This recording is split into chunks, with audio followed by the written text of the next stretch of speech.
Good morning, everyone. Welcome to our Wednesday meditation gathering. I'm so glad you're all here to share this time together. Meditation gathers energy when we all meditate together. This week we have Sandie Renshaw, who will lead us in meditation, and then we'll have 20 minutes of silence. And after that, we'll open it up for sharing, and we end at about 10:45. And Sandie, you can take yourself off of mute. Over to you.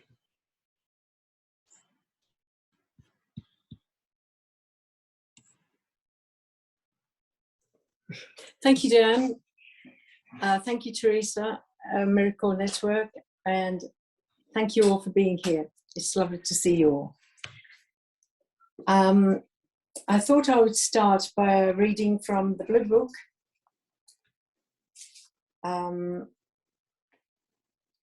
Miracle Network, the Blue Book, Chapter 14, Section 2, The Happy Learner, the first two paragraphs. The Holy Spirit needs a happy learner in whom his mission can be happily accomplished. You are steadfastly devoted to misery. You who are steadfastly devoted to misery must recognize that you are miserable and not happy. The Holy Spirit cannot teach without this contrast, for you believe that misery is happiness. This has so confused you that you have undertaken to learn to do what you can never do, believing that unless you learn it, you will not be happy. You do not realize that the foundation on which the most peculiar learning goal depends means absolutely nothing, yet it may still make sense to you. Have faith in nothing and you will find the treasure that you seek, yet you will add another burden to your already burdened mind, which will believe that nothing is of value and will value it. A little piece of glass, a speck of dust, a body or a war are one to you.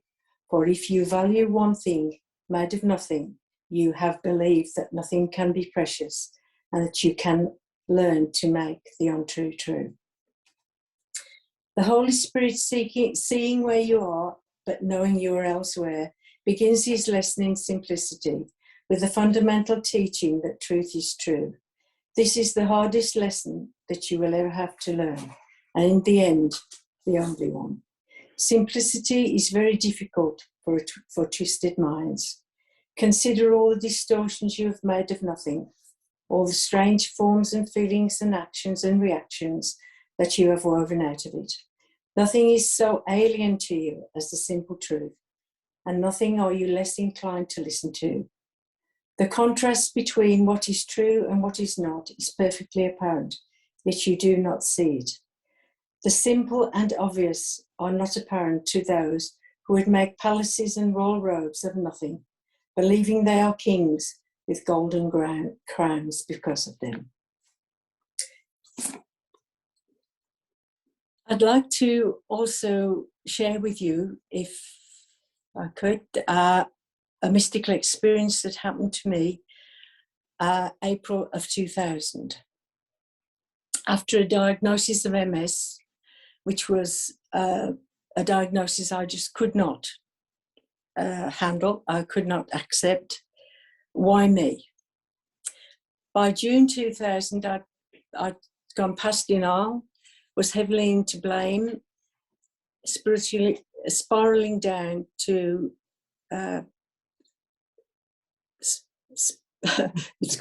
spiraling down to depression, clinical depression. I couldn't eat, I couldn't sleep, I couldn't get out of bed. It's gone again. I couldn't get out of bed, and I shook with fear, jumping from one panic attack to another.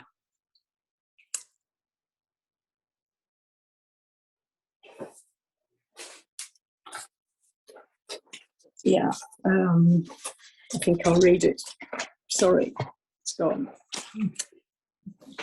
Jumping from one panic attack to another. Getting thinner every day. I couldn't see a way out of the dark place I had reached, feeling all alone and without love. It had to be the furthest imaginable place I was from God. I was in hell. There seemed no reason to live. I wanted to die. Lying in bed and watching the last of the leaves falling from the trees,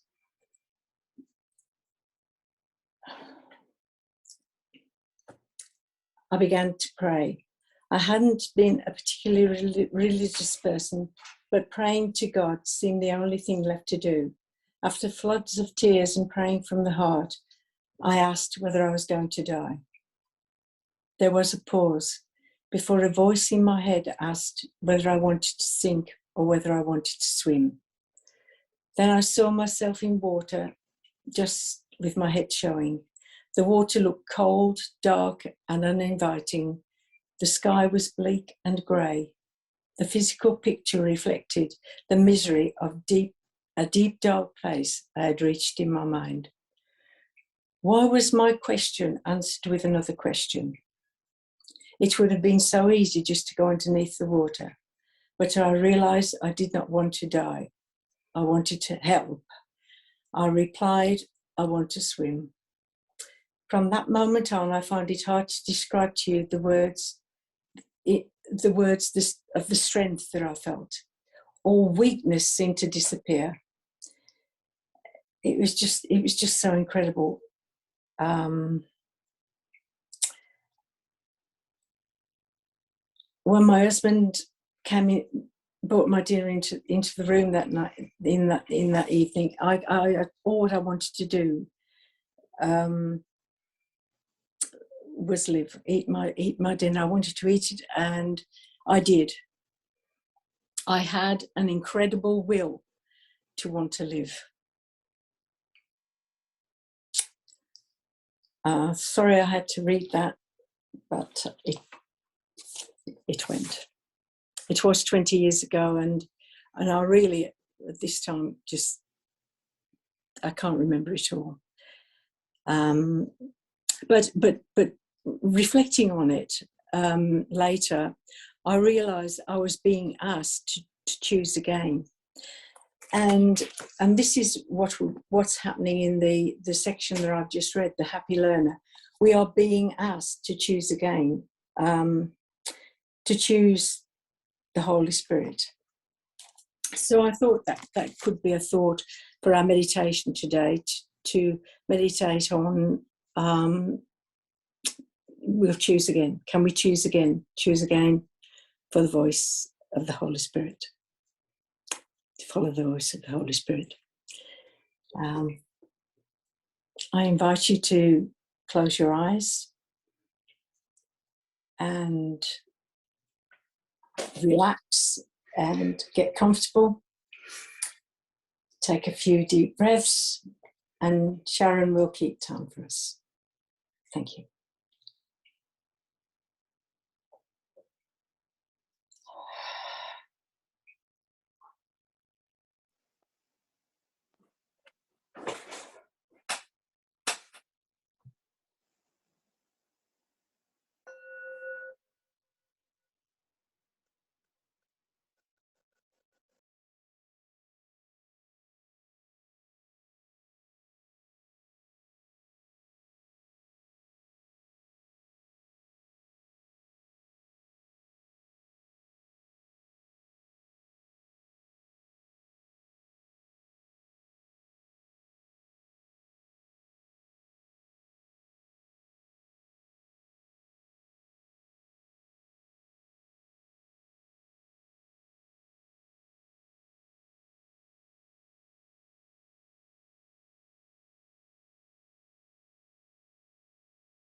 Open your eyes slowly and come back into the room.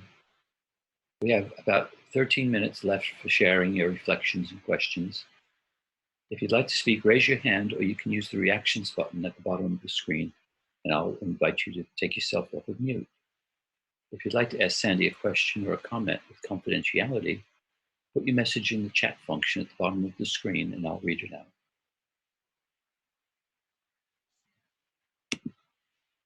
Leah, please take yourself off of mute. Thank you, Sandie. Thank you so much. I've known you, we've known each other for a long time, and I know your story, but that was just fresh and new again today and really inspiring. Thank you so much. And I just wanted to ask you, at that time, you said you hadn't been religious, but I wondered how long you've been working with the course, because that was just such an amazing thing to do, to open yourself like that to guidance of the Holy Spirit. And just, yes, perhaps you could say a little bit more about where you were with the course at that time.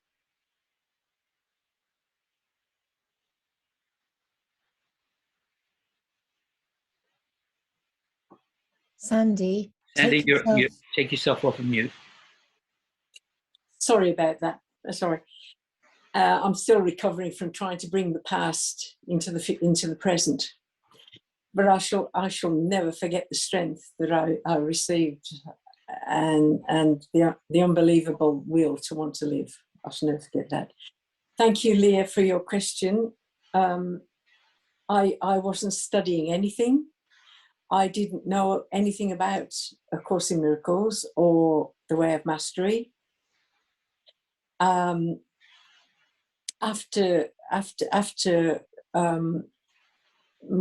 mystical experience, I felt that I was guided. I was guided to go to church, where the minister was talking about forgiveness, and I really wanted to do forgiveness. I told her my story, and she said she would like me to talk to a parishioner there about that. And from that lady, I found A Course in Miracles. She studied A Course in Miracles, and she also studied the Way of Mastery. And she said, I'm going to meet John Mark Hammer next week, and you're coming with me.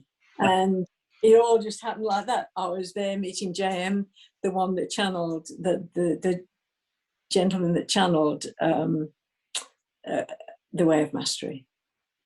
And things just went, whoa, from there. Yeah. Thank you, Leah. I can't see you, but thank you. That was lovely. Would you like to share?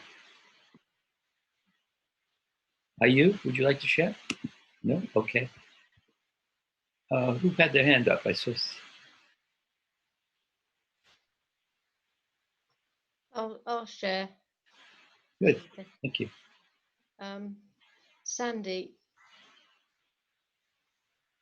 you're bringing me to tears, because I felt such a oneness with you as you were talking. I was one with you, and I understood. It's not just I felt. The words aren't there. I just was one with you. Thank you. That's just, yeah. You I were. I was you, and you were me. Yeah. Yes. Yes. So, and I'm still, and in the meditation, yeah, I've still got them in my eyes now.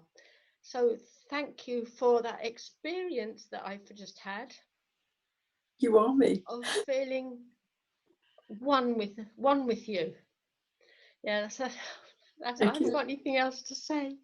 Thank you. Yeah. That's lovely. You are one with me. Yeah. Thank you. Oh, yeah. Please take yourself off mute. Hello, Sandie. Hi. I felt very much like Linda. Almost no words to express what I felt, but I really got the power of that strength that you spoke of. And it's you. That's it. It's you, and therefore it is me. And it was quite overwhelming. So thank you for your light, because it shines so brightly, and thank you for that power, because I know that the oneness and the power and the light, it's all we are. It's us, you know. So I'm still in a shaky state as a result. Thank you. Thank you too. Thank you. That was lovely. That was lovely. That really was lovely. You are one with me. I am one with you. You are me. Yes, absolutely. Yes. Thank you. Who'd like to share? Teresa, take yourself off mute. Take yourself off of mute.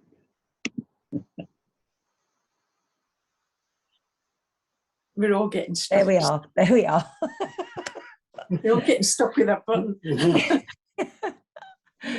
Sandie, I'm only going to repeat, but I was also with you when you were, and I am so grateful that you were willing to go back to share that experience now. And I really felt it. And to match it with the reading of Choose Again, and the reading of, that everything is sort of upside down, turvy, and I can't remember exactly what the reading said, but it's like we've got to unlearn all the madness. Yes. Everything, we've got to unlearn it. And and I woke up this morning feeling filled with anxiety, which I haven't done for a little while. I mean, I do that from time to time, but it took me a while to choose again. I had to actually recognize what all these images were, because they were crazy, and what were they? And I didn't want to analyze it, because I've done enough analyzing in the past, and that doesn't, it just keeps me in the loop. So I actually started to recognize, as I got quiet, that there was fear, anxiety, judgment, all of that. And I just had to just recognize it with Holy Spirit and decide I didn't choose again. I didn't want it. And it lifted. It did lift. So yeah, so thank you for the choose again, because sometimes it's every moment.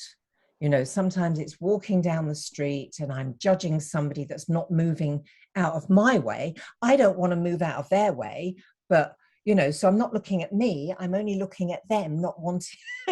So I've got all this stuff like that. And I also remember you telling us, I don't know if it's exactly the same time, or about all this timelessness that you felt when you were seeing light in everything. And I would love if you felt that you wanted to talk about that at all, and if that experience really changed who you are, your experience in this world, in this dream. Oh, yes, yes. Well, when I had this mystical experience, I was led to Tai Chi, church, transcendental meditation. I was led to change. I knew I had to change. I was led to change. But in that, I thought what I was doing was learning to live with MS. That's what I was doing, learning to live with MS. I didn't want it to go. I didn't wish it to go. I was learning to live with MS. But then I realized at the end of 3 years, after learning to walk again and feeling okay, that it was a journey to God. It wasn't trying to live with MS. It was a journey to God. And it was then that I, at the second part of what I call my story, when I had the mystical experience that I shared with you the last time when I saw the light. Yeah, all of that, all the oneness. Everything was one. Everything sparkled. Everything was new. Everything was.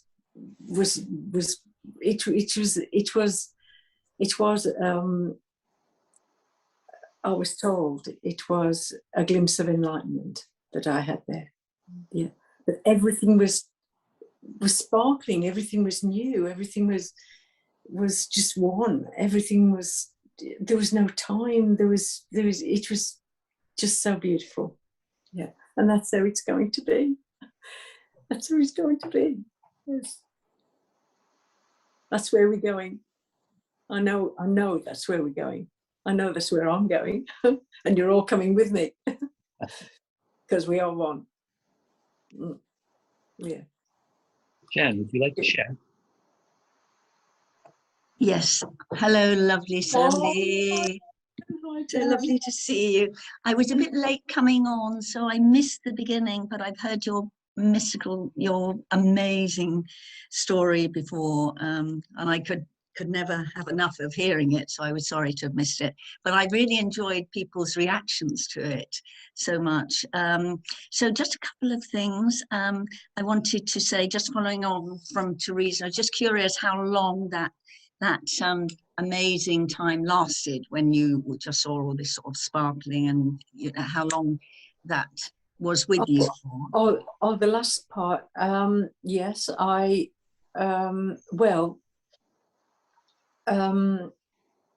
when I went outside and I saw that everything was sparkling, everything was changed, everything was new. Roger bought me a cup of tea, and I felt as if I'd been out there for around about 10 minutes. But in actual fact, Roger came out and asked me if I wanted another cup of tea. And I said, oh, no, I can move it. No, I must get moving. I've been here 10 minutes or 20 minutes or so. I must get moving. No, you've been here hours, just staring, just looking, just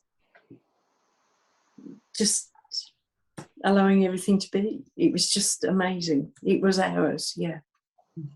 And then that intensity of that experience, or did that slowly drift away, all that sort of sparkling?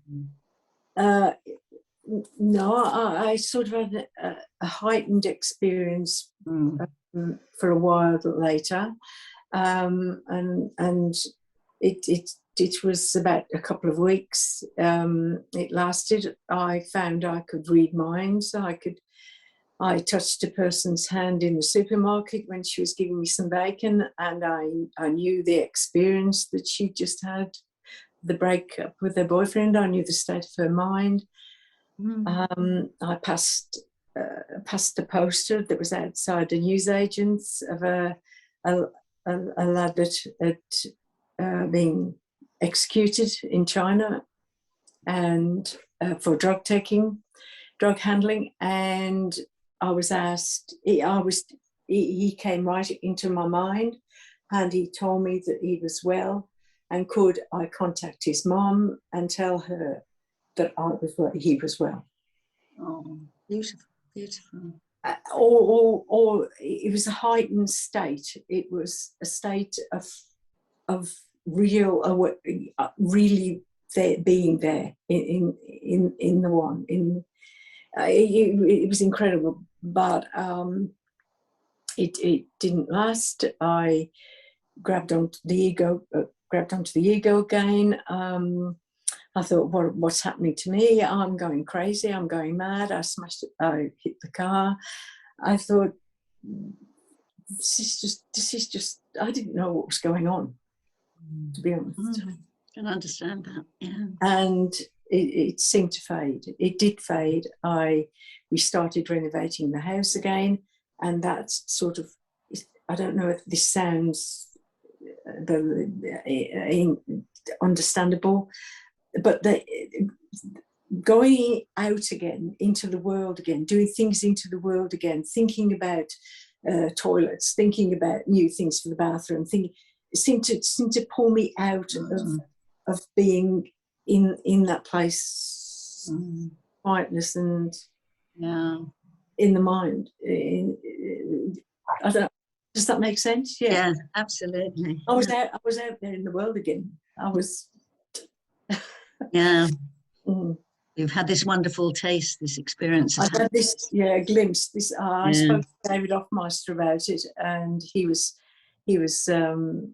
quite current in Australia at that time, and he said, "You've had a glimpse of enlightenment. What can be." Yeah. Thank you so much. Which is incredible. It was just incredible, but it didn't last. No. Yeah. Sandie, can you just tell me you were saying choose again, you read something from the text, was that? Have you got a page number for that? Sorry, I need to keep choosing again desperately at the moment. Yeah, it's chapter 14, section 2, the Happy Learner, and it's page 272. Thank you. In the blue. Thank you very much. Thank you. Thanks, Jan. That was lovely. Hi, darling. Anyone have a question or a comment?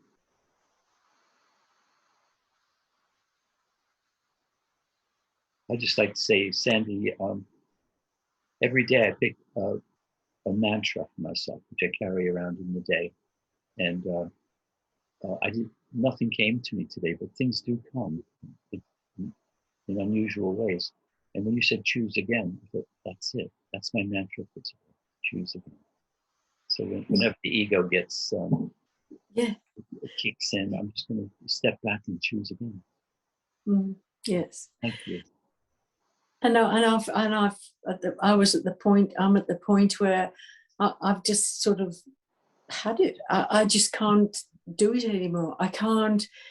I don't know what people want. I don't know where I am. I don't know what I'm doing. I just don't know. I don't know what makes me happy. I don't know what makes anyone else happy. Only the Holy Spirit can do that for me. Only the Holy Spirit can tell me what to think, what to say, and what to do, and who to talk to, and who to tell. And I'm getting just allow it to be all as it is, just allow everything to be just as it is. And that seems to be working with me. And if something pushes my buttons, then forgiveness, just forgive it. And if it's something that I feel I can't allow, then I ask the Holy Spirit, and he will tell me who to contact, who to go to, what to do. And it just seems to be working for me. It's really is an incredible place to be. It's wonderful. Thank you. Okay, we've come to the top of the hour. Everyone take themselves off the mute and show your appreciation to Sandie. That was wonderful. I loved it. Thank you, Thank you. Thank you Thank you so so much. much. Lovely. Thanks, everyone. Bye. Thank you. Bye, Thank you. Bye, Lots of sweetheart. love. Thank you so much.